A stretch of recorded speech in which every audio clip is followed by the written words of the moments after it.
माहूरची श्री रेणुका माता श्री परशुरामाची माता म्हणूनही ओळखली जाते। देवीच्या 3.5 शक्तिपीठांपैकी एक मूळ जागृत पीठ म्हणूनही पूजलं जातं। महाराष्ट्रातील अनेक परिवारांची ही कुलदेवता आहे।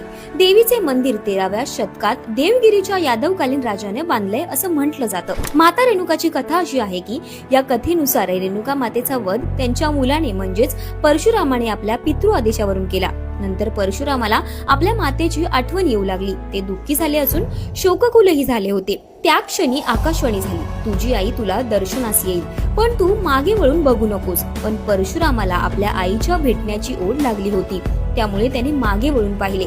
त्यावेळी रेणुका मातेचा चेहराच जमिनीतून वर आलेला होता। परशुरामाला तेवढंच दिसलं, त्यामुळे माहूर गडावर रेणुकेच्या या तांदळा रूपातील मुखाचीच फक्त पूजा केली जाते।